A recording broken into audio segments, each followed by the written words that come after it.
Hello students, welcome to cat G online classes. बच्चों, last class में हमने आपको सीरीज पैरेलल के कॉम्बिनेशन के ऊपर क्वेश्चन कराया था। उसके अलावा व्हीटस्टोन ब्रिज के ऊपर भी हमने क्वेश्चन सॉल्व करना शुरू किया था, ठीक है। और फिर उसके बाद हमने आपको सिमेट्रिक सर्किट में एक क्वेश्चन कराया हुआ था, ठीक। उसी से क्वेश्चन से स्टार्ट करते हैं, उस क्वेश्चन को रिवाइज करते हैं और उसके कॉन्सेप्ट को आगे बढ़ाते हैं, ठीक है। देखिए, तो आपको क्वेश्चन ये दिया हुआ था कि बोला गया था कि find equivalent capacitance between A and B, ठीक है। तो क्वेश्चन ये है, फाइंड इक्विवेलेंट कैपेसिटेंस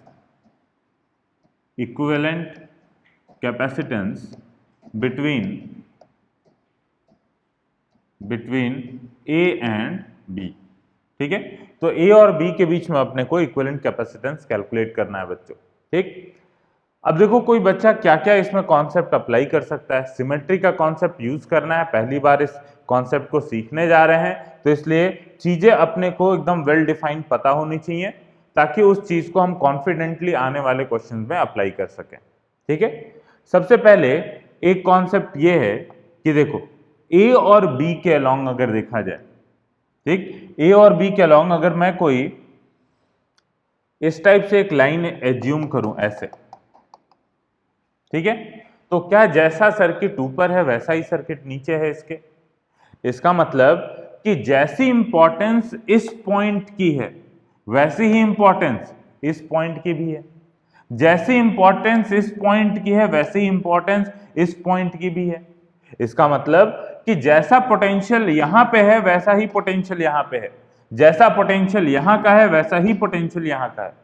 क्या ऐसा हम बोल सकते हैं, ठीक। तो अपने को देखो, इक्विवेलेंट कैपेसिटेंस पता करना था ए और बी के बीच में। हमने कॉन्सेप्ट क्या अप्लाई किया कि यहाँ पे बाय सिमेट्री अगर हम इसका नामकरण करते कुछ यहाँ पे, जैसे मान लो इसको डी बोल देते हैं, इसको ई बोल देते हैं। सी सिंबल मैं नहीं यूज कर रहा हूं क्योंकि सी कैपेसिटेंस के लिए यूज होने वाला है। कैपेसिटेंस की वैल्यू नहीं दी गई है, इसका मतलब सारे कैपेसिटेंस सी के बराबर है, ठीक है। तो ये डी और ई हो गया, ठीक है। इस पॉइंट को मैं एफ और इस पॉइंट को जी मान लेता हूं, ठीक है बच्चा। तो सिमेट्री के हिसाब से लिखोगे आप कि due to symmetry we can say that V D is equal to V E and V F is equal to V G, ठीक। एक तो ये सीधा सीधा लॉजिक है जो कि सिमेट्री के हिसाब से आप बोल सकते हो। बाकी इसका क्या लॉजिक और क्या बोल सकते हो, देखो, इसके ऊपर जितना चार्ज होगा प्लस माइनस Q1 अगर बोल दें तो इसके ऊपर भी प्लस माइनस Q1 होगा। अगर इसको हम बैटरी के पॉजिटिव टर्मिनल से कनेक्ट करें तो ये पॉजिटिव टर्मिनल से कनेक्ट होगा, तो ये कनेक्ट होगा नेगेटिव टर्मिनल से, ठीक। दूसरी बात कि यहां पे अगर यहां पे प्लस माइनस Q1 है तो यहां पे आएगा प्लस माइनस Q1 और यहां पे भी प्लस माइनस Q1 के बराबर। क्लियर है बात। अब देखो, ए से चलना शुरू किए अगर यहाँ पे, तो डी पॉइंट का पोटेंशियल कितना लिख पाए। ये दूसरा तरीका मैं सोचने का बता रहा हूं कि स्टूडेंट इस तरीके से भी सोच सकता है, ठीक है। तो यहाँ पे पोटेंशियल वी ए, तो यहाँ का पोटेंशियल क्या आएगा बच्चा, तो यहाँ का पोटेंशियल आएगा V A minus Q1 by C, ठीक है। अच्छा, यहाँ का पोटेंशियल कितना आएगा, तो बच्चा ये आएगा V A minus Q1 by C के बराबर। मतलब कि ऐसे पोटेंशियल भी असाइन करके आप ये देख सकते हो कि इन दोनों के बीच में कोई कैपेसिटेंस मतलब पोटेंशियल डिफरेंस नहीं है। तो इस कैपेसिटेंस का यूज क्या हुआ, इस कैपेसिटेंस के अक्रॉस पोटेंशियल डिफरेंस कितना मिला अगर वो देखें तो बच्चा इस कैपेसिटेंस के अक्रॉस कोई पोटेंशियल डिफरेंस नहीं है, मतलब इस पे चार्ज आएगा 0। इस कैपेसिटर को आप कट करके हटा सकते हो। क्लियर है बात, ठीक। चलो, तो इसका मतलब इस कैपेसिटर को हम कट करके हटा सकते हैं, ठीक है। तो अगर मान लीजिए कि इसको मैं कट करके हटा देता हूं तो अपने पास बचा क्या, फिर ये दोनों कैपेसिटर सीरीज में आ गए। इसका मतलब इस पे अगर आपने प्लस माइनस Q1 लिया है तो इस पे भी कितना लेना पड़ेगा, प्लस माइनस Q1, इस पे भी प्लस माइनस Q1 के बराबर, ठीक। तो इस पॉइंट का पोटेंशियल आप कितना लिखोगे, तो इसका हो जाएगा VA, देखो इसका था माइनस Q1 बाई सी और एक कैपेसिटर और क्रॉस किया तो माइनस Q1 बाई सी एक और होगा, तो ये पोटेंशियल हो गया। इस G वाले पॉइंट का पोटेंशियल कितना होगा, तो VA माइनस 2Q1 बाई सी, यही होगा ना, दो बार दो कैपेसिटर को क्रॉस किया हमने। तो फिर से यहाँ पे दिख रहा है कि इन दोनों का पोटेंशियल बराबर है, मतलब इस कैपेसिटर को भी कट करके रिमूव किया जा सकता है। तो बच्चों यहाँ पे देखो ये दोनों कैपेसिटर हट चुके हैं और फिर उसके बाद तो इक्विवेलेंट निकालना है, तो ऊपर 3 सीरीज में हो जाएंगे, नीचे 3 सीरीज में। तो ऊपर वाले के 3 का इक्विवेलेंट आ जाएगा C/3, नीचे वाले 3 का इक्विवेलेंट आ गया C/3 और आपस में ये पैरेलल में हो गए। इसका मतलब आंसर कितना 2C/3 के बराबर। क्लियर है? तो इस तरीके से आप इस क्वेश्चन को अप्रोच करोगे। समझ में आई बात? ठीक। तो देखो बच्चा, ये जो हम बोल रहे हैं ना कि जैसा मतलब कि सिमेट्री है जिसकी वजह से ऊपर जैसा चार्ज होगा वैसा ही नीचे चार्ज होगा। ठीक है। और साथ में आपने इस क्वेश्चन में ये भी देखा कि जैसा चार्ज जिस कैपेसिटर पे है वैसा ही चार्ज इस कैपेसिटर पे। ठीक है। जैसा चार्ज इस कैपेसिटर पे वैसा ही चार्ज इस कैपेसिटर पे। बेसिक कॉन्सेप्ट से हमने क्वेश्चन को सॉल्व किया चार्ज मानते हुए, और ये चीज देखा कि इन सब पे चार्ज क्या आ रहा था, इक्वल। तो यहां पे एक रूल बना लो, एक तो ये कि ए बी के रिस्पेक्ट में जैसा ऊपर का सर्किट है वैसा ही नीचे का सर्किट है, तो फिर पोटेंशियल्स क्या रहेंगे, सेम रहेंगे। जैसे यहां का पोटेंशियल यहां के बराबर, यहां का पोटेंशियल यहां के बराबर। ठीक है, ये चीज है। ठीक, इस चीज को बोलते क्या है बच्चा, तो इस चीज को बोलेंगे आगे फोल्डिंग सिमेट्री। ठीक है, इसका नाम एक दे देते हैं फोल्डिंग सिमेट्री। ठीक है, मतलब ए बी, जो भी ए बी लाइन है, ए बी टर्मिनल है, उसको स्ट्रेट लाइन से ज्वाइन कीजिए। अगर उसके रिस्पेक्ट में जैसा ऊपर का सर्किट वैसा ही नीचे का सर्किट है, तो आप क्या मान सकते हो, वहां पे फोल्डिंग सिमेट्री को मान सकते हो। ठीक है, तो फिर क्या होगा कि ये दोनों पॉइंट्स होंगे वो इक्विवेलेंट हो जाएंगे। ठीक, तो करेंगे क्या, उसको नेक्स्ट एग्जांपल से मैं आपको समझाता हूं। उसको नेक्स्ट एग्जांपल से और अच्छे से हम चीजों को समझ सकते हैं। ठीक है, तो अभी के लिए देखो एक और चीज अपने दिमाग में बात डालो, ये कि अगर मान लो कि मैं क्या करता है, एक तो ये चीजें दिख रही हैं मेरे को कि ए बी के अलोंग अगर मैं इस तरीके से एक एक्सिस मान लेता हूं, तो जैसा ऊपर डिस्ट्रीब्यूशन, जैसा ऊपर है सर्किट वैसा ही नीचे है। उसके अलावा बच्चा यहाँ पे एक काम और किया जा सकता था। आप देखो, अगर मैं ध्यान से देखूं तो इस एक्सिस के अबाउट भी, मतलब ए बी के परपेंडिकुलर एक्सिस के अबाउट भी सिमेट्री है। इसको हम नाम देंगे मिरर सिमेट्री। ये एक मिरर अगर मान लें हम, ठीक है, तो जैसा इधर है वैसा ही ठीक उसका मिरर इमेज इस साइड है। समझ में आ रही है बात? तो जब भी ऐसा कुछ होगा कि जैसा सर्किट एक साइड होगा वैसा ही सर्किट मिरर के दूसरी साइड अगर मौजूद है बच्चा, तो उस केस में हम कहेंगे कि वहां पे मिरर सिमेट्री है। और मिरर सिमेट्री के केस में क्या होता है कि जैसा चार्ज इधर होगा वैसा ही चार्ज इधर, जैसा चार्ज इधर वैसा ही चार्ज इस साइड। क्लियर है बात? तो इस चीज को ध्यान दीजिएगा आप। अभी मैंने एक एग्जाम्पल से इसको शो किया, पहले एकदम बेसिक से सॉल्व किया, और ये दो सिमेट्री आपको मैं शो कर रहा हूं कि एक फोल्डिंग सिमेट्री, एक मिरर सिमेट्री। आगे चल के इसको हम सॉल्व करेंगे। ठीक है, आगे चल के इसको कैलकुलेशन में हम यूज करेंगे। अभी के लिए इसको नोटिस करते हुए चलो कि इस टाइप की सिमेट्री है जिसको हमने इस प्रॉब्लम से ऑब्जर्व किया। ठीक, चलो चलते हैं नेक्स्ट प्रॉब्लम पे। तो इसका आंसर कितना है बच्चा, 3C/2 के बराबर। चलो अब चलते हैं नेक्स्ट प्रॉब्लम पे। नेक्स्ट प्रॉब्लम ये है। ठीक है, देखो इसी सर्किट को किसी किसी बुक में इस टाइप का भी शो करते हैं, उससे परेशान मत होना, सेम ही सर्किट है। मैं यहाँ पे ड्रॉ करके आपको दिखा देता हूँ और आप थोड़ा सा विजुअलाइज करोगे तो चीजें आपको समझ में आएंगी। इस टाइप से कुछ बुक्स में इस सर्किट को बनाया गया है। ठीक है, देखने में थोड़ा सा सुंदर लगता है, लेकिन खैर ये भी सुंदर ही है। इस टाइप से देखो वही सेम चीज है। ठीक है, अगर इसका नाम ए है, ये ए हो गया, ये बी हो गया। ठीक है, अगर इसको मैं डी बोल दूं, इसको ई बोल दूं, तो ये पॉइंट डी है, ये पॉइंट ई है, और ये पॉइंट बीच में अगर इसको एफ बोल देता हूं तो ये बीच में एफ है। देखो सब कुछ सेम है, बस यहां पे क्या था, ये पॉइंट ए और ये पॉइंट बी। ठीक है, अब क्या है, ए और डी के बीच में एक कैपेसिटर है ना, यहां पे भी ए और डी के बीच में एक कैपेसिटर है। बस क्या हुआ है यहाँ पे, डिफरेंस क्या है यहाँ पे, डिफरेंस ये है कि ये कैपेसिटर मैंने इस तरीके से बना के किया हुआ है। इस वाले क्वेश्चन में क्या किया है, इस वाले कैपेसिटर को ऐसे ही सीधे सीधे ड्रॉ कर दिया है, मिला दिया गया। इस वाले कैपेसिटर को ऐसे सीधे सीधे ड्रॉ कर दिया गया, ठीक है, और कोई डिफरेंस है नहीं यहाँ पे, ठीक। तो दोनों सर्किट क्या है बच्चा, सेम है, ये वाला सर्किट भी और ये वाला सर्किट भी, कोई डिफरेंस नहीं है, ठीक।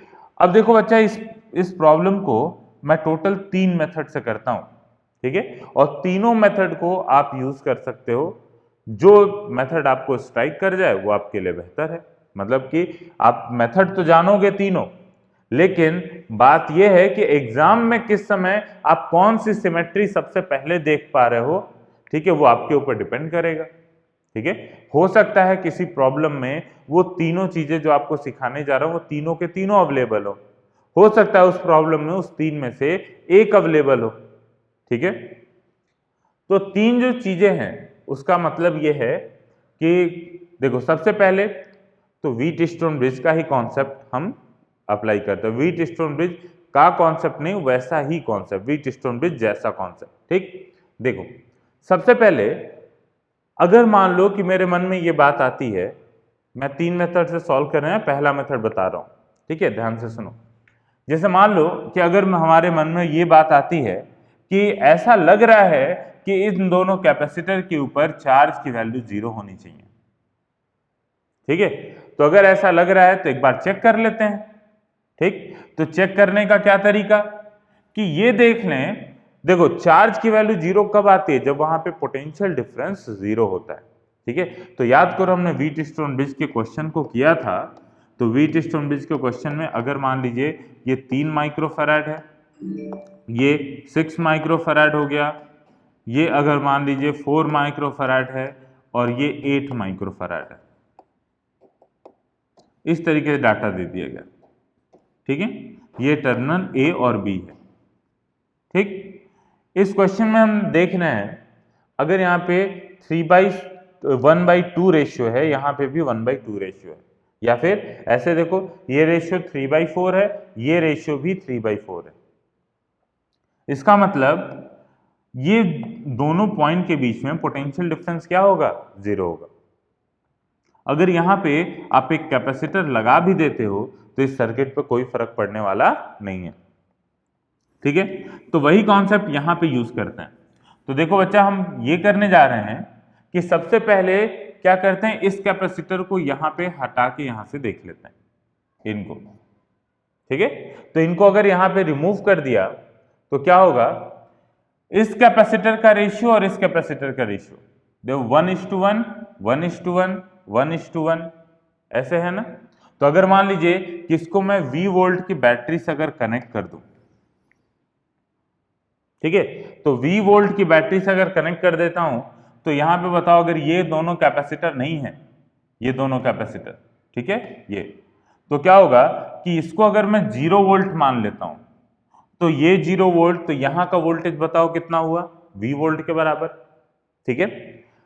तो इन दो ये बीच वाला कैपेसिटर नहीं है, ठीक है, तो इन दो कैपेसिटर को मिल रहा है V का पोटेंशियल डिफरेंस। तो बताओ यहां का पोटेंशियल कितना होगा, V/2 के बराबर, ठीक है। यहां का पोटेंशियल कितना होगा बच्चा, वो भी V/2 के बराबर, और यहां का पोटेंशियल V/2 के बराबर, ठीक। तो इस तरीके से अपने को समझ में आया कि भाई इन दोनों के ऊपर, इन दोनों के अक्रॉस पोटेंशियल डिफरेंस 0 आ रहा है। इसका मतलब ये कैपेसिटर लगा रहे चाहे ना लगा रहे, इसके ऊपर कोई चार्ज आने वाला नहीं है। क्लियर है बात, ठीक है। तो देखो, तो ये तो एक तरीका हो गया कि आपने क्या किया, ये देख लिया कि यहाँ पे इन दोनों पे जो भी व्हीटस्टोन ब्रिज जैसा डाउट आ रहा था कि हो सकता है कि इनका रेशियो सेम हो और जिसकी वजह से इन दोनों के ऊपर कोई चार्ज ना आ रहा हो, ठीक है। तो उस केस में इन दोनों पे आपने चार्ज 0 मान के चेक किया, मतलब इनको हटा के कि क्या इनके क्रॉस पोटेंशियल डिफरेंस 0 आ रहा है कि नहीं आ रहा है। अगर आ रहा है इसका मतलब 100% आप इस कैपेसिटर को काट के हटा सकते हैं, ठीक है। तो अगर इस कैपेसिटर को कट करके रिमूव करेंगे तो अपने को ये पता चल जाएगा बच्चा कि इसके अक्रॉस पोटेंशियल डिफरेंस 0 है। अगर पोटेंशियल डिफरेंस 0, इसका मतलब पक्का इस कैपेसिटर को रिमूव किया जा सकता है, ठीक। अब अगर इस क्वेश्चन में मान लीजिए आपसे आंसर पूछा जाए इक्विवेलेंट कितना होगा, ठीक है, तो भाई ये दो कैपेसिटर हमने कट करके रिमूव कर दिया, ठीक है। इस दो कैपेसिटर को रिमूव कर दिया यहां से। अब बचा कितना, ऊपर C/2, फिर C/2 और फिर C/2, मतलब इक्विवेलेंट बताओ बच्चा कितना आएगा, तो ये आ जाएगा 3C/2 के बराबर। ये आंसर होगा इसका। ठीक है, तो ये एक मेथड हो गया।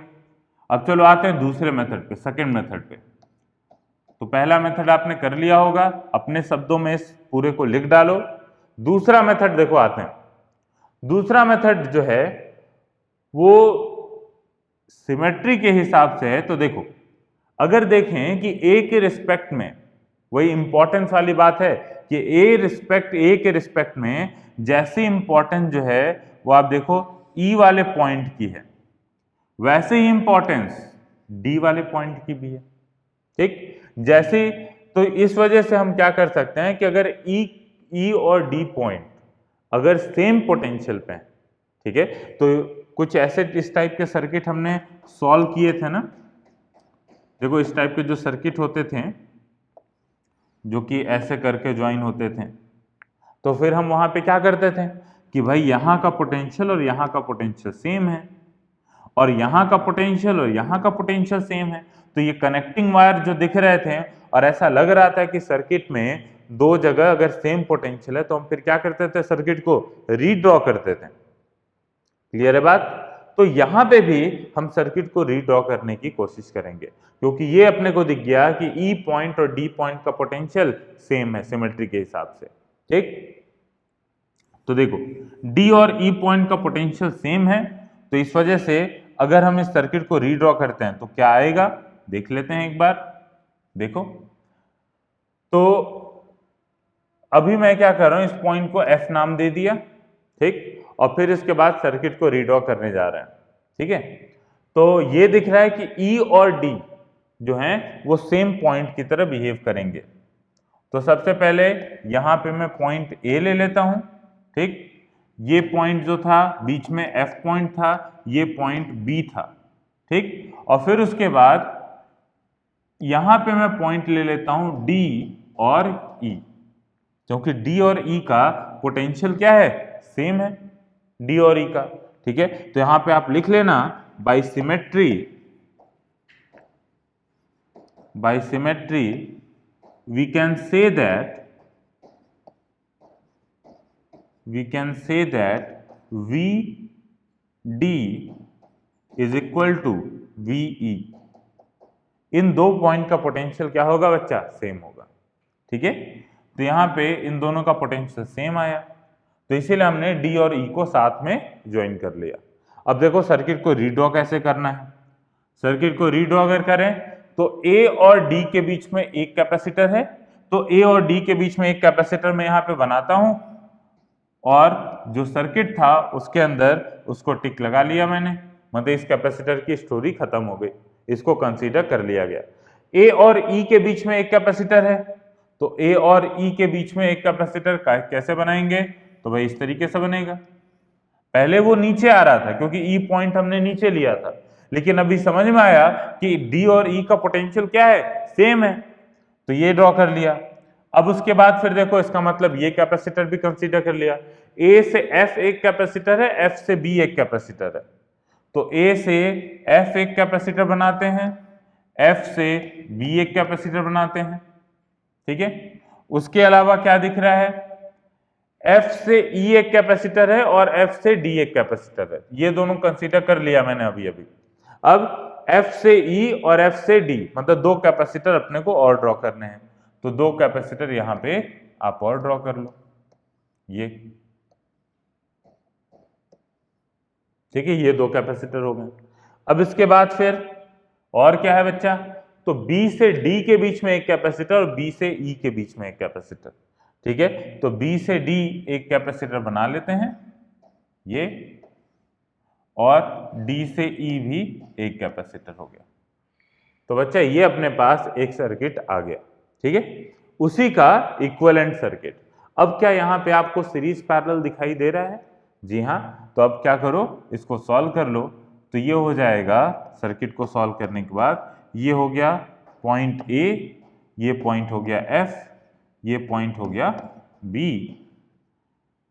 अब इनके बीच में ये कैपेसिटर हो गया 2C, ये कैपेसिटर हो गया 2C, ये कैपेसिटर है 2C का,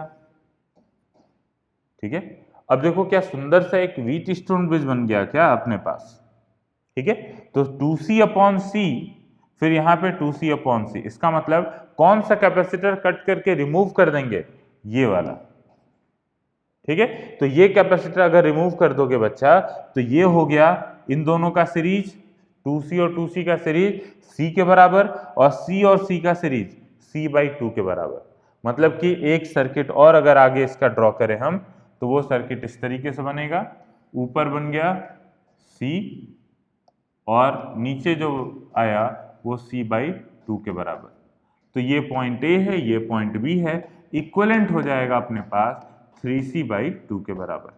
वही इक्विवेलेंट आया ना, समझ में आई बात, ठीक। तो आगे से ये जो पोटेंशियल मतलब असाइन करके करने का जो तरीका है उसको हम जनरलाइज करने जा रहे हैं और उसको आगे से बोलेंगे हम बच्चा फोल्डिंग सिमेट्री।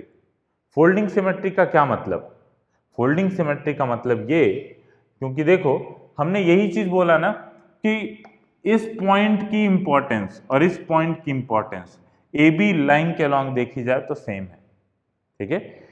इसको हम दूसरे शब्दों में क्या बोल सकते थे कि ए बी जो है, जो भी टर्मिनल है उसके अलॉन्ग अगर देखें तो जैसा ऊपर सर्किट है वैसा ही नीचे सर्किट है। इसका मतलब जब भी ऐसा कुछ केस होगा तो इसका मतलब यहां का पोटेंशियल बराबर होगा यहाँ के, यहाँ का पोटेंशियल बराबर होगा यहाँ के, यहाँ का पोटेंशियल बराबर होगा यहाँ के, भले यहाँ पे मान लो एक और कैपेसिटर इस तरीके से दिया रहता। एक क्वेश्चन और कराऊंगा मैं इस टाइप का, ठीक है। तो अगर कैपेसिटर दिया रहता तो भी यहाँ पे चीजें सिमेट्रिक हैं, जैसा ऊपर का सर्किट है वैसा ही नीचे का सर्किट है, तो हम कहेंगे कि इनका पोटेंशियल, इनका पोटेंशियल, इनका पोटेंशियल सेम है, ठीक है। तो क्या कर सकते हैं फिर, उसके बाद इन दोनों को ज्वाइन कर सकते हैं। अभी जैसे सर्किट को हमने रीड्रॉ किया ना, और रीड्रॉ में क्या करते हैं, सेम पोटेंशियल वाली चीजों को कंबाइन कर देते हैं, ठीक है।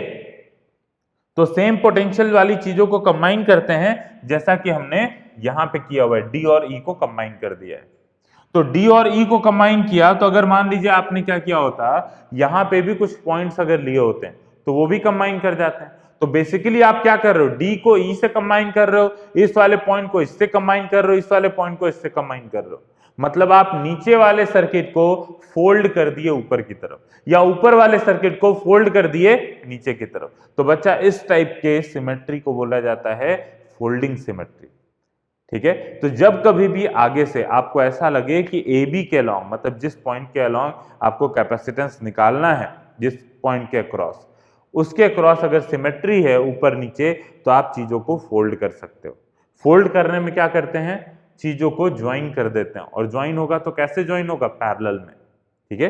देखो ये वाला पॉइंट चला जाता है यहाँ पे, ये वाला पॉइंट चला जाता है यहाँ पे, तो ये दोनों, ये कैपेसिटर जो है ये उठ के यहाँ पे आ जाते हैं इसके साथ पैरेलल में, तो ये दोनों कैपेसिटर पैरेलल में आ जाते हैं। उसी तरीके से ये दोनों का, ये कैपेसिटर उठ के यहाँ पे आ जाता तो ये दोनों पैरेलल में आ जाते, ये कैपेसिटर उठ के यहां पे आ जाता तो ये दोनों पैरेलल में आ जाता, और एग्जैक्ट वही डायग्राम बनता जो आगे बना हुआ है, ठीक है। तो बेसिकली या तो इसको आप ये बोल सकते हो कि ये हमने पोटेंशियल असाइन करके लिखा, या तो आप ये भी बोल सकते हो कि ये हमने लिखा है बाय यूजिंग फोल्डिंग सिमेट्री, ठीक है। तो फोल्डिंग सिमेट्री किसके अबाउट आपने यूज किया है, ठीक है, across A B, A and B, ठीक है। तो ये फोल्डिंग सिमेट्री का यूज करके आपने इस सर्किट को सॉल्व किया। क्लियर है बात, ठीक। तो फोल्डिंग सिमेट्री कहां होगा बच्चा, जब ए बी के अलॉन्ग ए बी को ज्वाइन, ए बी को आप एक इमेजिनरी लाइन मानो, जैसा सर्किट ए बी के ऊपर है वैसा ही सर्किट ए बी के नीचे है तब, ठीक है। चलो अब इसके बाद इसका यूज करना आप एकदम बेहतरीन तरीके से, डिफरेंट प्रॉब्लम जो आएंगे इसको मैं हटा रहा हूं। अब देखिए, अब अगर मान लो इस क्वेश्चन को एक और तरीका, मैंने बोला था कि 3 तरीका बताऊंगा, ठीक है। चलो दूसरे तरीके पे आते हैं, तीसरे तरीके पे। तो तीसरा तरीका क्या है कि यहां पे देखो, तीसरे तरीके का नाम हम दे रहे हैं मिरर सिमेट्री। जिसको पिछले क्वेश्चन में भी बताया था हमने कि जब कभी ऐसा लगे कि अगर इसको हम बीच से एक इमेजिनरी लाइन बना दें, देखना फोल्डिंग सिमेट्री याद रखना ये भी लाइन के अलॉन्ग लगता है, और मिरर सिमेट्री हमेशा हम इसमें बोलते हैं कि एक इस तरीके से मिरर हमने माना, ठीक है, तो मिरर माना तो ये मिरर जो है, अब देखो ये मिरर है, इसका मतलब जैसा चार्ज इस पे होगा वैसा ही चार्ज इस पे होगा, जैसा चार्ज इस पे होगा वैसा ही चार्ज इस पे होगा, और जैसा चार्ज यहां होगा वैसा ही चार्ज यहां पे होगा, ठीक है। इसका मतलब कि अगर देखा जाए, देखो ये चीज जब आपने डिसाइड कर लिया मिरर सिमेट्री से, ठीक है, तो मिरर सिमेट्री का यूज बहुत अच्छी तरीके से समझ में आता है जब करंट इलेक्ट्रिसिटी हम पढ़ते हैं, ठीक है। तो करंट इलेक्ट्रिसिटी अगर पढ़ते हैं इसी क्वेश्चन में, और करंट इलेक्ट्रिसिटी के कॉन्सेप्ट को अगर मैं अप्लाई करता, थोड़ा सा मैं बता रहा हूं, ठीक है, देखो करंट इलेक्ट्रिसिटी में भी यही चीज पढ़ेंगे, लेकिन वहां पे थोड़ी फील आती है कि करंट फ्लो कर रहा है। यहाँ पे तो हम स्टैटिक चीजों को देखते हैं कि चार्ज फ्लो करके आ चुका रहता है, तब हम चीजों को देखते हैं, समझ में आ रही है बात। तो यहाँ पे अगर मान लो यही चीज करंट इलेक्ट्रिसिटी का क्वेश्चन रहता तो हम रेजिस्टेंस बनाते इस तरीके से, ठीक है, बिना घबराए देखें जरा, तो हम इस टाइप से रेजिस्टेंस बनाते हैं और फिर उसके बाद हमें इक्विवेलेंट रेजिस्टेंस निकालने को बोला जाता है, ठीक है। तो इस टाइप का अगर मान लो कि सर्किट अपने को मिल गया ऐसे, एग्जैक्टली सेम ही चीज है, बस कैपेसिटर की जगह हमने क्या कर दिया, रेजिस्टेंस बना दिया है। अब सोचो कि इसके क्रॉस हम देखते हैं तो एक तो अपने को फोल्डिंग सिमेट्री भी दिख रही है कि नीचे वाला पोर्शन ऊपर वाले पोर्शन के ठीक बराबर है, तो आप यहां पे भी फोल्ड कर सकते हो चीजों को, ठीक है, एक वही काम करेंगे। दूसरा चीज ये अपने को दिखाई दे रहा है कि यहाँ पे एक मिरर अगर हम रख दें तो जैसा सर्किट इधर का है वैसा ही सर्किट उधर का है, ठीक है। इसका मतलब जैसा करंट इस वायर में, मान लो ये पॉजिटिव टर्मिनल होता है, ये नेगेटिव टर्मिनल होता है, ठीक है। अगर बच्चा करंट इलेक्ट्रिसिटी का ये एग्जांपल ना समझ में आए, एकदम परेशान मत होना, करंट इलेक्ट्रिसिटी में इसको तो इतना अच्छे से फील करा दूंगा कि कोई दिक्कत वाली बात नहीं रहेगी, ठीक है। देखो सबसे पहले इस वायर में जो करंट होगा सिमेट्री के हिसाब से दिख रहा है कि जैसा इधर होना चाहिए वैसा ही उधर होना चाहिए, तो बच्चा इस वायर में जो करंट होगा वही करंट इस वाले वायर में होगा, जैसा करंट इस वाले वायर में होगा वही करंट इस वाले वायर में होगा, जैसा करंट इस वाले वायर में जाएगा वही करंट इस वाले वायर में जाएगा, ठीक है। तो भाई ये वाला करंट जो है वो सीधे निकल गया, ये वाला करंट जो है ये भी सीधे निकल गया, ये वाला करंट ये भी सीधे निकल गया, तो बचाओ इसमें कितना गया, जीरो, इसमें कितना गया, ये भी जीरो, समझ में आई बात। तो इसलिए हम क्या करेंगे, इन दोनों रेजिस्टेंस को काट के हटा देंगे। तो यहां पे आपको समझ में आया कि भाई करंट जा रहा है, फ्लो कर रहा है सर्किट के अंदर, लेकिन यहां पे अभी हम कैपेसिटर के केस में क्या मान रहे हैं कि कैपेसिटर में तो स्टैटिक चार्ज होता है, जब करंट चार्ज आ रहा होगा कैपेसिटर पे तब थोड़ी देर के लिए करंट डेवलप हुआ होगा सर्किट में, ठीक है, लेकिन उसके बाद तो फिर चार्ज का फ्लो रुक गया और उसी स्टैटिक कंडीशन में हम कैपेसिटर के सर्किट को एनालाइज कर रहे हैं। क्लियर है बात। तो इस वजह से देखा जाए तो यहां पे अगर देखो इस क्वेश्चन में जब आपने बैटरी कनेक्ट किया होगा तो सिमेट्री के हिसाब से करंट ऐसे फ्लो किया होगा। करंट फ्लो होने का मतलब क्या हुआ, भाई चार्ज आएगा कैपेसिटर प्लेट पे तो वायर में करंट आएगा ना, ठीक है। तो इसका मतलब जैसा करंट इस वाले वायर में वैसा ही इसमें वैसा ही इसमें, मतलब ये करंट सीधे चला गया, ये करंट मतलब इस वाले वायर में करंट सेम होगा ड्यूरिंग चार्जिंग, इस वाले वायर में करंट सेम होगा, इस वाले वायर में करंट सेम होगा, तो इसके लिए कितना बचा, जीरो, इसके लिए जीरो। उसी चीज को हम चार्ज के तरीके से समझ रहे हैं, ठीक है। तो चार्ज के तरीके से समझें तो बच्चा यहां पे देखो दिख रहा है अपने को कि चीजें मिरर सिमेट्री यहां पे है इसके अलोंग, डीई के अलोंग, ठीक है। तो डीई के अलोंग मिरर है, अगर हम रख दें तो जैसा सर्किट इधर का वैसा ही सर्किट इधर का, इसका मतलब यहां पे अगर आप चार्ज मानते हो प्लस माइनस Q1 तो यहां पे भी मानना पड़ेगा प्लस माइनस Q1, ठीक है। और साथ में अगर आपने ऐसा माना तो ये चीज दिखाई, मिरर सिमेट्री के हिसाब से आपने ये चीज लिख दिया, ठीक है। उसके बाद देखो कि देखा जाए तो ये जो कैपेसिटर है, जैसे ये कैपेसिटर का प्लेट, ये कैपेसिटर का प्लेट और ये कैपेसिटर का प्लेट, ये 3 प्लेट बच्चा ये तो इंडिपेंडेंट है, इसका मतलब इन तीनों के चार्ज का सम कितना आना चाहिए, धीरे से बोलो कितना, 0 के बराबर। ठीक है, तो इन तीनों का सम 0 होना चाहिए, इन दोनों का मिला के ही सम 0 हो गया, तो बताओ तीसरे पे चार्ज कितना होना चाहिए, 0। ठीक भाई, a प्लस बी प्लस सी ये 3 मिला के मान लेते हैं 0 है, तो अगर a की वैल्यू -5, b की वैल्यू +5, तो बताओ c की वैल्यू कितनी होगी, 0 के बराबर। तो वही बात है यहाँ पे कि एक प्लेट पे तो +q1 है, एक प्लेट पे -q1, तो यही दोनों मिलके 0 हो गए हैं, तो इसका मतलब तीसरे को क्या होना पड़ेगा, 0 के बराबर। उसी तरीके से सिमेट्री का यूज करो, तो इस प्लेट का चार्ज का सम, इस प्लेट का चार्ज का सम, और इस प्लेट का चार्ज, इस प्लेट का चार्ज और इस प्लेट के चार्ज का सम क्या होना चाहिए, 0 होना चाहिए। सिमेट्री के हिसाब से दिख रहा है कि ये +-q1 होगा, तो ये भी +-q1 होगा, इसका मतलब इस कैपेसिटर पे भी चार्ज कितना, 0। तो इसको कट करके हटा देंगे हम, तो बचेगा क्या, ऊपर 2 कैपेसिटर, बीच में 2 कैपेसिटर और नीचे 2 कैपेसिटर। ठीक है बच्चा, तो ये तीसरा मेथड है जिसका नाम हम क्या दे रहे हैं, मिरर सिमेट्री। ठीक है, तो यहां पे आप लिखोगे तीसरे मेथड में कि सर्किट इज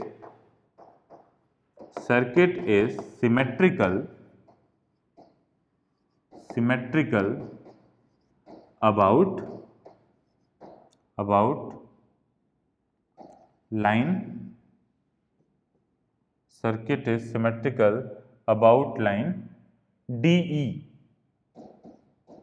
ठीक है, AB के परपेंडिकुलर मिरर सिमेट्री ले रहे हैं, तो इसको हम क्या मान लेते हैं, मिरर सिमेट्री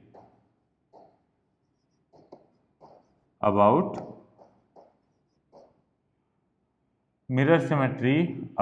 DE। ठीक है, तो इसी को हम बोलेंगे कि सर्किट के अंदर मिरर सिमेट्री है DE के अबाउट। ठीक, तो इतना लिख लो, और इतना लिखने के बाद इस कैपेसिटर का अगर आप नाम करते हो, ठीक है, तो ये चीज समझ में आएगा कि इस पे चार्ज और इस पे चार्ज, इसका नाम कुछ लिख देना R S P Q इस टाइप से, और ये लिख देना कि इस पे और इस पे चार्ज सेम रहेगा, इस पे और इस पे चार्ज सेम रहेगा, इस पे और इस पे चार्ज सेम रहेगा। तो उस हिसाब से इस प्लेट के लिए कोई भी चार्ज नहीं बचना चाहिए, इसका मतलब इस पे चार्ज 0 रहेगा। क्लियर है बात? तो इसको अपने शब्दों में लिख डालो और ये बोल दो कि ये दोनों हम क्या कर देंगे, रिमूव कर देंगे। ठीक है, तो अपने हिसाब से जो भी हिंदी इंग्लिश जो भी समझ में आ रहा है उस हिसाब से लिख डालो। ठीक है, सर्किट में। ठीक, चीजों को समझते हुए। तो बच्चा अभी तक हमने 3 मेथड पढ़ा, ठीक है, और उन्हीं 3 मेथड को हम अप्लाई करने जा रहे हैं आगे आने वाले प्रॉब्लम्स में, और आप अच्छे से उनको अप्लाई करना। ठीक है, चलो एक क्वेश्चन मैं देता हूं, सॉल्व करना, सॉल्व करके बताना क्या है आंसर।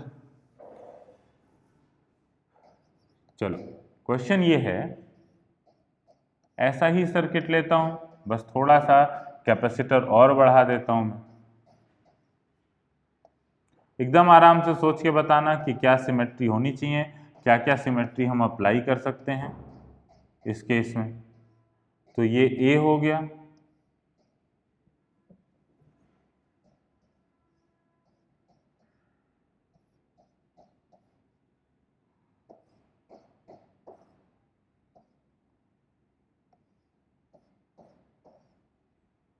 ये B हो गया।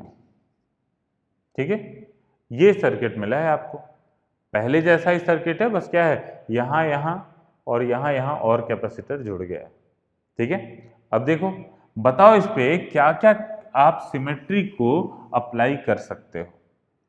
पहली बात ये कि यहाँ पे एक तो आप देखोगे तो इसको और इसको आप हटा सकते हो, जो व्हीटस्टोन ब्रिज वाले कॉन्सेप्ट से आप देखोगे तो।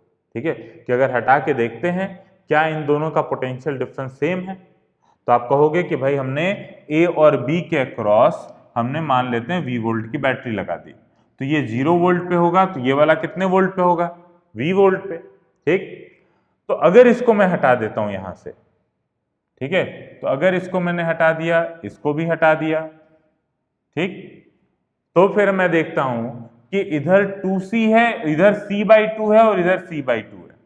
इसका मतलब यहां का पोटेंशियल कितना होगा, पोटेंशियल आधा हो जाएगा ना, आधा इसको मिलेगा और आधा इन दोनों को मिलेगा, तो V/2। इस वाले वायर में दो कैपेसिटर हैं, पोटेंशियल डिफरेंस कितना है, इधर 0 है इधर V है, इसका मतलब यहाँ का पोटेंशियल V/2।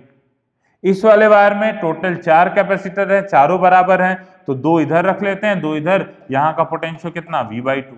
मतलब बीच में अगर कोई कैपेसिटर लगाया गया होता तो वहां पे कोई चार्ज नहीं आता, तो इस लॉजिक से आप बीच वाले कैपेसिटर को हटा सकते हो।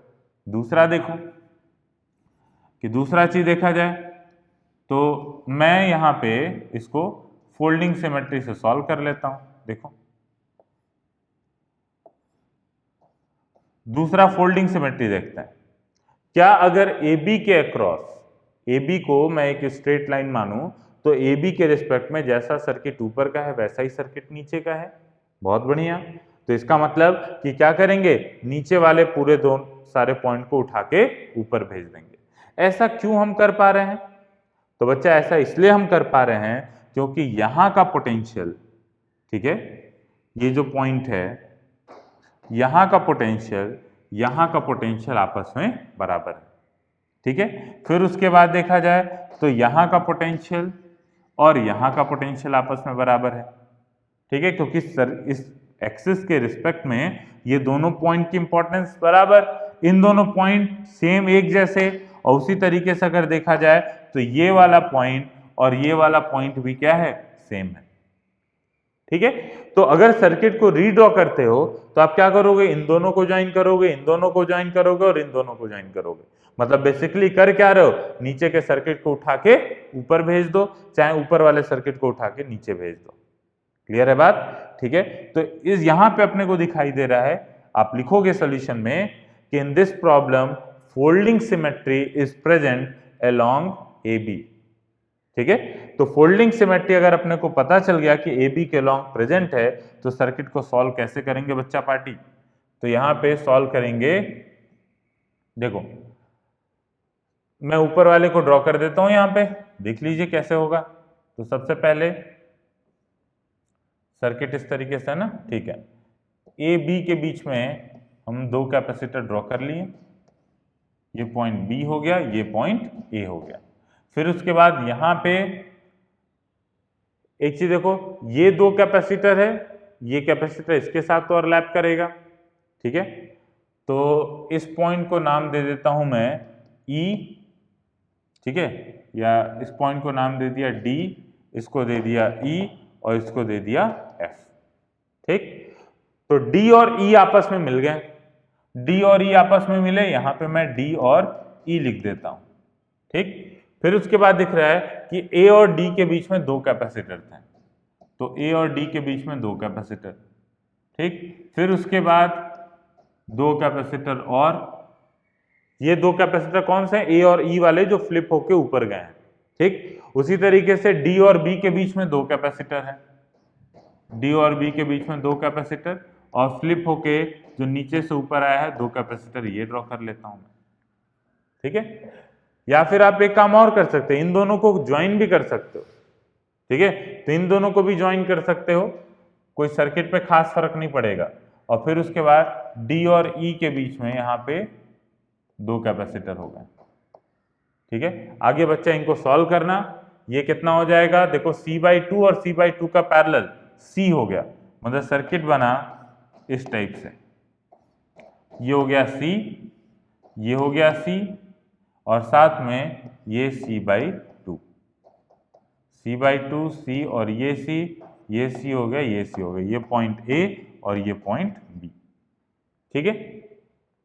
तो यहाँ पे दिखेगा कि ये व्हीटस्टोन ब्रिज बन चुका है, तो ये बच्चा व्हीटस्टोन ब्रिज बन गया, तो इसको हम काट के हटा देते हैं। तो कितना मिला, ऊपर C नीचे सॉरी ऊपर C/2 नीचे C/2, मतलब C इक्विवेलेंट कितना होगा, C के बराबर। क्लियर है बात। तो इस तरीके से आप इस क्वेश्चन को कर लोगे। दूसरा तरीका इस क्वेश्चन, तीसरा तरीका अपनाते हैं मिरर सिमेट्री। तो मिरर सिमेट्री के हिसाब से आप देखोगे कि इसके अबाउट एक मिरर मान लें, तो जैसा चार्ज इस पे वैसा ही चार्ज इस पे, इसका मतलब इसके लिए चार्ज कितना बचा, 0। तो सीधे सीधे इस कैपेसिटर को हटा दिया।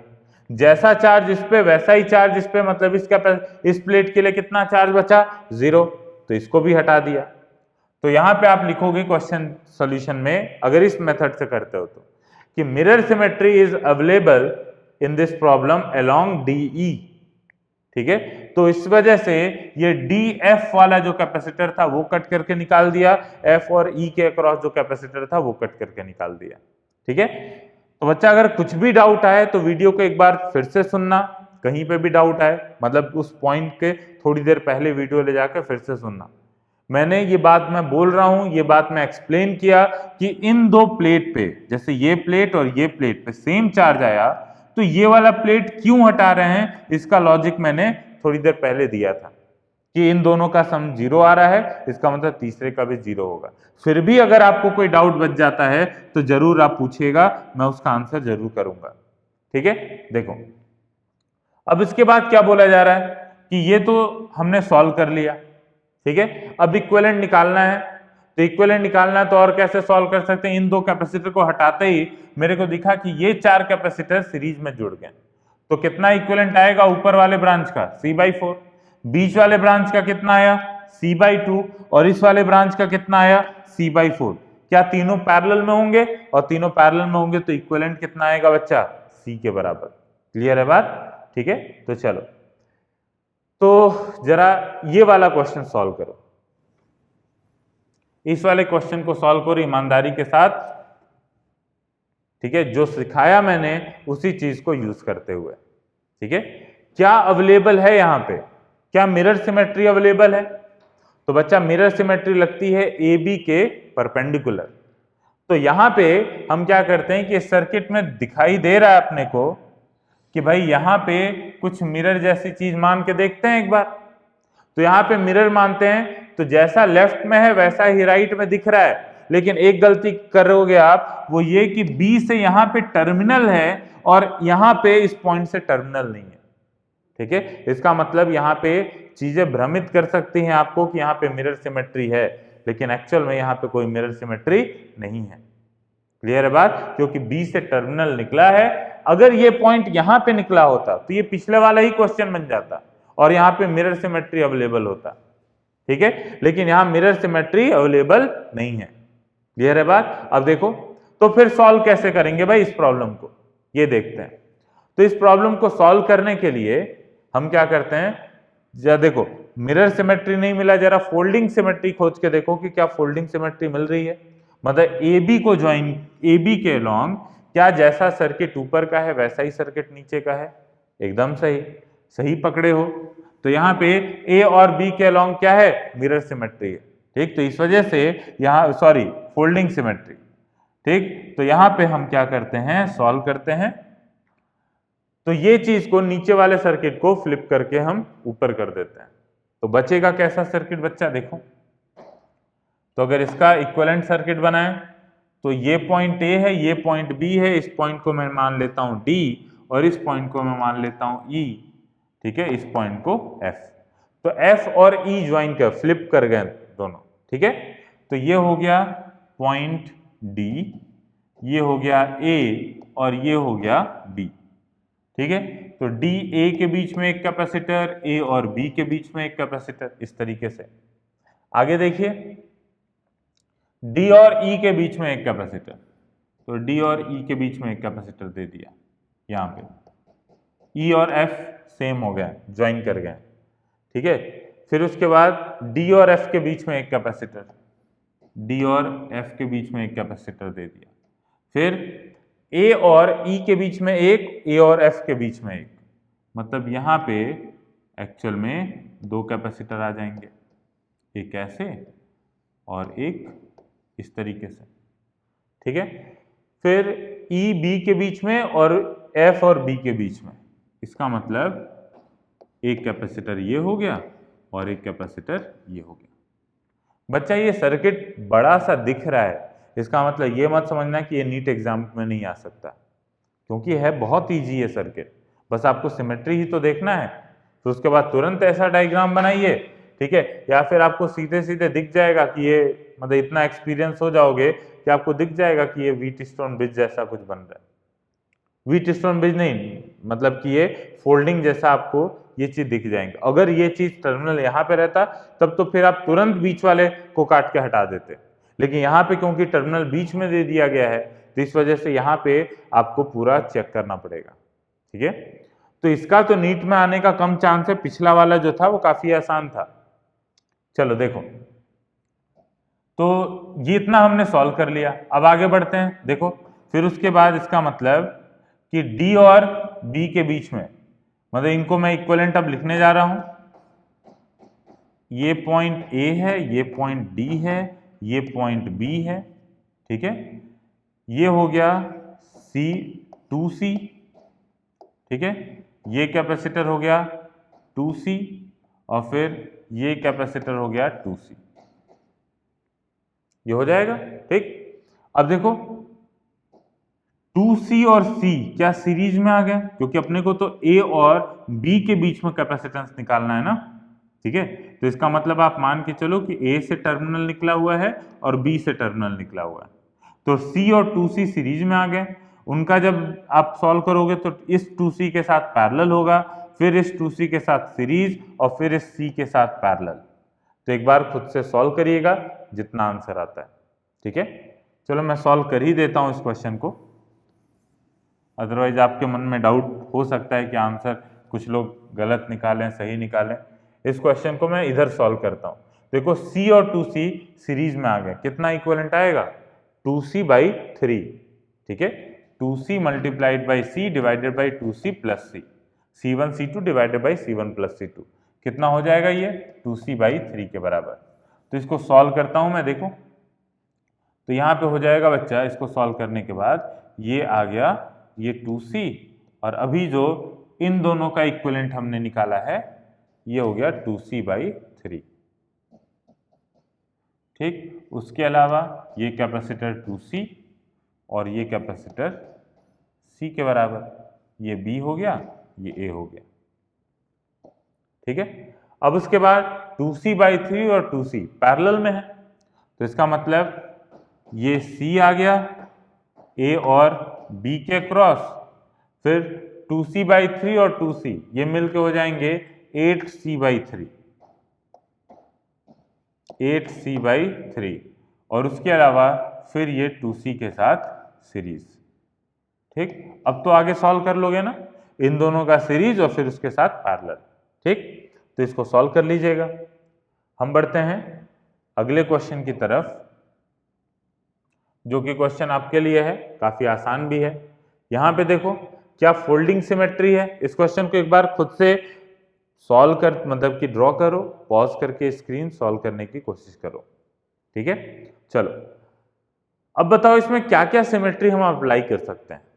क्या इसमें आपको दिख रहा है कि क्या यहाँ पे कुछ ऐसा है कि मिरर ये फोल्डिंग सिमेट्री है, तो सर ए बी के क्रॉस ऊपर तो यहाँ पे मतलब सर्किट अवेलेबल है, नीचे तो पूरा खाली है, तो फोल्डिंग तो यहाँ पे है नहीं। ठीक, चलो आगे बढ़ते हैं। अब तो जरा एक बार यहाँ पे हम क्या करते हैं, मिरर मानते हैं।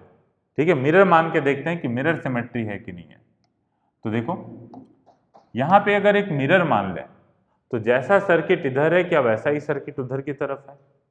ठीक है, तो इसका मतलब दोनों तरफ सर्किट अगर बराबर है, एक जैसा है, तो जैसा चार्ज इस पे आएगा वैसा ही चार्ज इस पे आएगा, जैसा चार्ज इस पे आया वैसा ही चार्ज इस पे आएगा, जैसा चार्ज इस वाले कैपेसिटर पे वैसा ही चार्ज इस वाले कैपेसिटर पे भी आएगा। क्लियर है बात। तो यहाँ पे बच्चा हम सॉल्व करने जा रहे हैं मिरर सिमेट्री से। ठीक है, तो मिरर सिमेट्री से देख रहे हैं, तो यहाँ पे आप लिखोगे कि मिरर सिमेट्री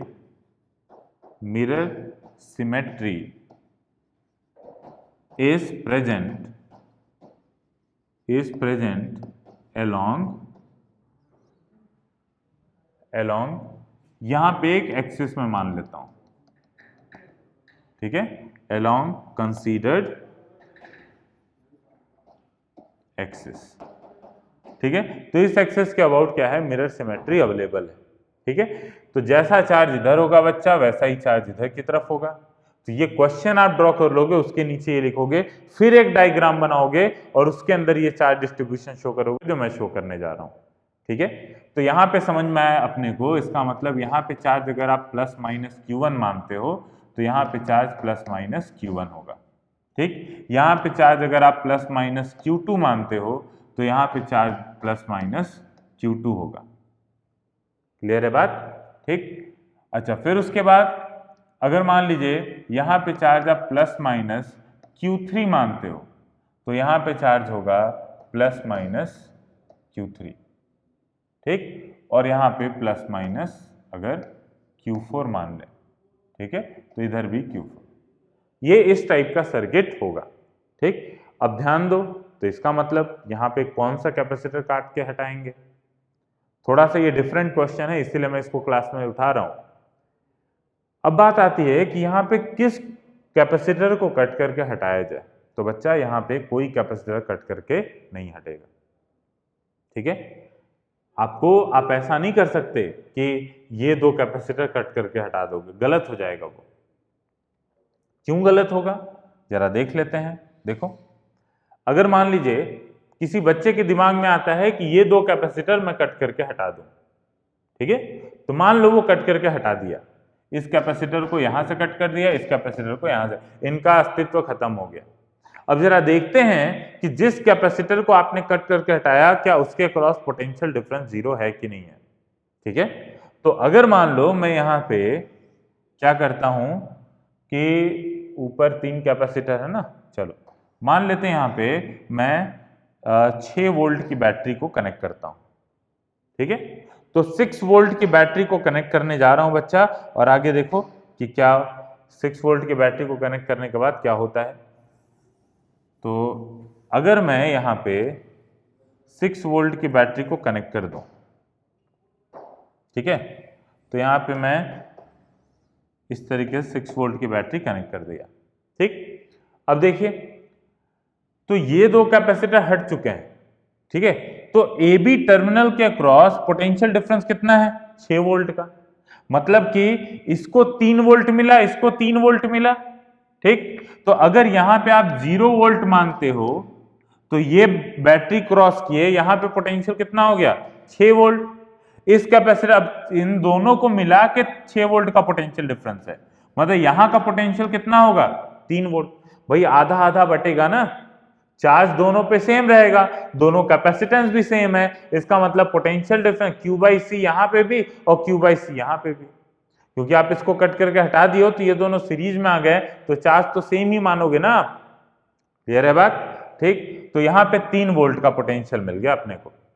अब देखो जरा, यहाँ पे कितने कैपेसिटर हैं, 3, तो इसका मतलब पोटेंशियल 3 पार्ट में बटेगा, तो ये 6 वोल्ट का 1/3, मतलब यहाँ का पोटेंशियल आपको मिलेगा 4 वोल्ट, यहाँ का पोटेंशियल मिलेगा 2 वोल्ट।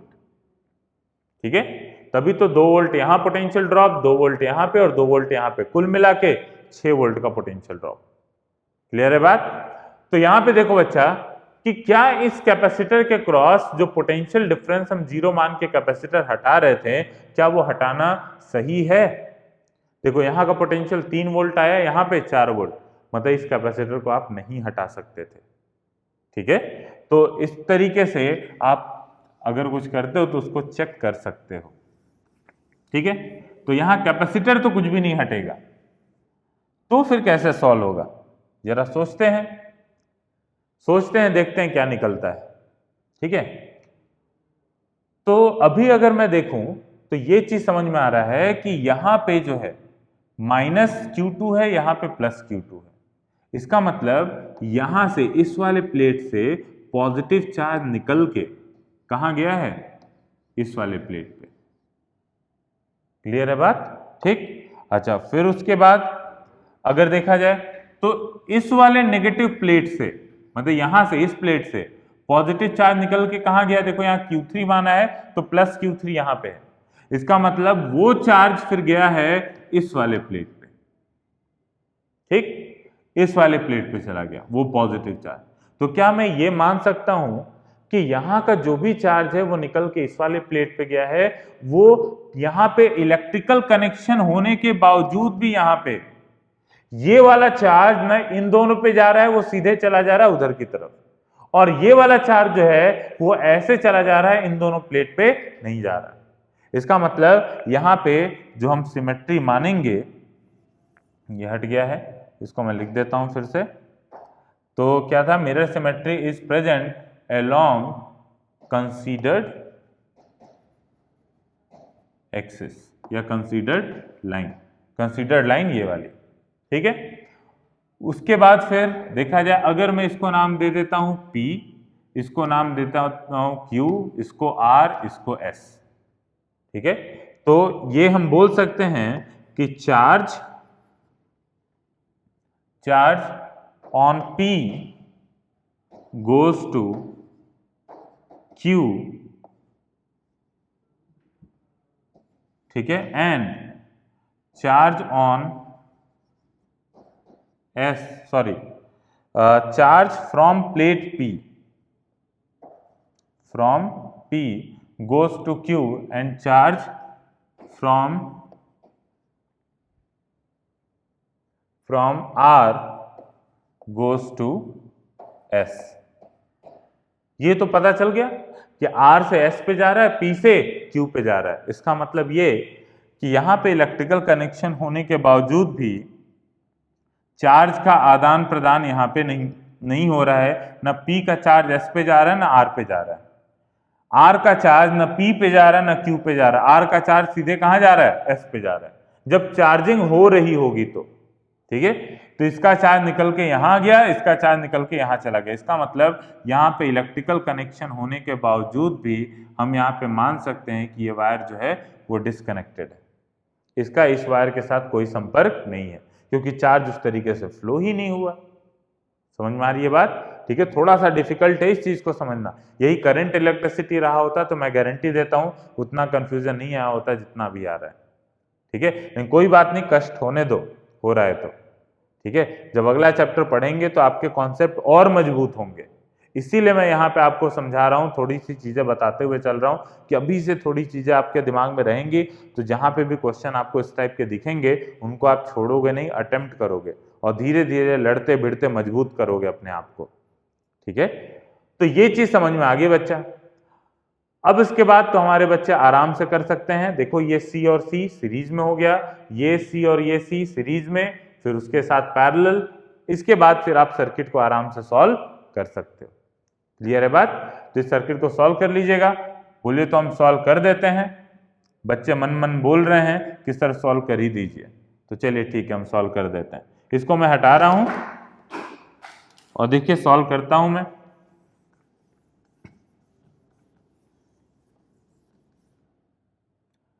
तो बच्चा यहां से डिस्कनेक्ट कर दिया, तो क्या बचा सर्किट में? एक तो ये है, यहाँ पे दो कैपेसिटर ये वाले बचे, तो ये पॉइंट A हो गया, ये पॉइंट B हो गया, ठीक है। उसके अलावा एक कैपेसिटर ये है, ठीक, एक कैपेसिटर बीच में इस तरीके से बचा है, और ये दो कैपेसिटर मिला के मैं C/2 लिख रहा हूं। ये C/2, ये C है, ये C, इस तरीके से, ठीक। पूरे इन दो कैपेसिटर को ज्वाइन कर दिया, इक्विवेलेंट लिख दिया C/2। अब इन दोनों का पैरेलल। अब आगे का आप सॉल्व कर सकते हो बच्चा, ठीक है। तो एक कैपेसिटर ये हो गया, एक C/2 हो गया, सॉरी 3C/2, ठीक। फिर एक ये C हो गया, ये B, ये A, C, ये B। समझ में आई बात, ठीक। अब आगे का तो आप एक्सपर्ट हो, सॉल्व कर लोगे। आप नीचे वाले दो को भी काट के हटा के यहाँ पे रख सकते थे C/2। अब आगे का सॉल्व कर लीजिएगा, आसान है, ठीक है। चलो ये क्वेश्चन हो गया। अब आपके लिए एक होमवर्क है जो कि आप खुद से ट्राई करना, ठीक है। इसी का एक्सटेंडेड फॉर्म, मतलब जैसा ऊपर है, ऊपर ये वाला करा चुका हूं तो नीचे भी एक दे दिया। अब यहां पे आपके पास दो तरीके हैं, या तो आप एक बार में मिरर सिमेट्री लगाओ। मिरर सिमेट्री लगाओगे तो बोलोगे इस पे का चार्ज इस पे का चार्ज बराबर है, तो और इस पर का चार्ज इस पर का चार्ज बराबर है, इस पर का और इस पर का चार्ज बराबर है। तो यहाँ पे इलेक्ट्रिकल कनेक्शन होने के बावजूद भी यहाँ पे इलेक्ट्रिकल कनेक्शन नहीं होगा, और यहाँ पे हम इस वायर को इस तरीके से ओपन कर सकते हैं, और जैसे इसको ओपन करोगे ये क्वेश्चन इस तरीके से सॉल्व हो जाएगा, ठीक है। आगे का तो वही पिछला वाला ही क्वेश्चन हो गया, ठीक। दूसरा, अगर कोई बोलता है कि सर यहाँ तो फोल्डिंग सिमेट्री भी अवेलेबल है, हाँ बच्चा अवेलेबल है, ठीक है, तो आप क्या करोगे, नीचे वाले पोर्शन को फोल्ड कर दोगे ऊपर, तो फिर आपको एक सर्किट ऐसा ही हाफ पार्ट तैयार मिलेगा। फिर उस सर्किट पे आपको मिरर सिमेट्री यूज करनी पड़ेगी और आपको इक्विवेलेंट निकालना पड़ेगा। क्लियर है बात बच्चों? ठीक है, तो एक बार सॉल्व करिएगा इस चीज को। बच्चा एक क्लास अब हम और देंगे इस टाइप के सर्किट को सॉल्व करने के लिए। एक तो इनफाइनाइट लैडर प्रॉब्लम बचा हुआ है और एक कुछ अनबैलेंस व्हीटस्टोन ब्रिज का अगर मान लो क्वेश्चन मिलता है तो उस टाइप का प्रॉब्लम बचा हुआ है। ठीक है, तो ये सब चीजें मैं कुछ क्वेश्चन कराऊंगा नेक्स्ट क्लास में और फिर उसके बाद हम लोग चलेंगे इस टाइप के क्वेश्चन में जहां पे एनर्जी को कंसीडर किया जाता है। इसका मतलब कि कैपेसिटर को चार्ज किया जाएगा, एक अनचार्ज कैपेसिटर के साथ जोड़ दिया जाएगा। ठीक है, तो फिर उसके ऊपर डिफरेंट क्वेश्चंस कि कितना चार्ज होगा, कितना एनर्जी का लॉस होगा, फाइनल एनर्जी कितनी होगी, ये सब सारी चीजें कैलकुलेट करेंगे। ठीक है, तो अभी तक इक्विवेलेंट पे चल रहा है क्वेश्चन। आई होप आप असाइनमेंट्स को प्रॉपरली सॉल्व कर रहे हो। बच्चा असाइनमेंट सॉल्व करते रहो, अदरवाइज क्या होगा, आपके पास एक का एक बर्डन आ जाएगा बुकलेट को सॉल्व करने का। ठीक है, तो डेली बेसिस पे आपको असाइनमेंट सॉल्व करना है जो आपको दिया जा रहा है। ठीक है, और फिर उसके बाद HC वर्मा बुक को भी अच्छे से सॉल्व करो। हम कोशिश करेंगे कि आपको जिन क्वेश्चन पे अधिकतर बच्चों को डाउट आ रहा है उसके ऊपर एक अलग से वीडियो बना के उन क्वेश्चंस को डिस्कस कर दें। ठीक है, तो आपकी तरफ से होमवर्क क्या है, हम तो बुकलेट के क्वेश्चन को आपको प्रॉपरली असाइनमेंट के फॉर्म में दे रहे हैं, उसके अलावा कुछ क्वेश्चन और अलग से प्रैक्टिस के लिए दे रहे हैं। ठीक है, आपका अपना खुद की जिम्मेदारी है कि आप प्रॉपर टाइम निकालते हुए HC वर्मा के कॉन्सेप्ट ऑफ फिजिक्स के क्वेश्चन करते रहो चैप्टर के। उसके अलावा NCERT भी रीडिंग करते हुए, आपको बोर्ड एग्जाम भी देना है ना, तो NCERT की एक्सरसाइज भी सॉल्व करते रहो। ठीक है, तब जाके आप एक कंप्लीट पैकेज, ये जो ऑनलाइन स्टडी चल रही है उसको आप एंजॉय कर पाओगे। ठीक है, चलिए मिलते हैं नेक्स्ट क्लास में आगे की पढ़ाई के साथ। Thank you, have a nice day.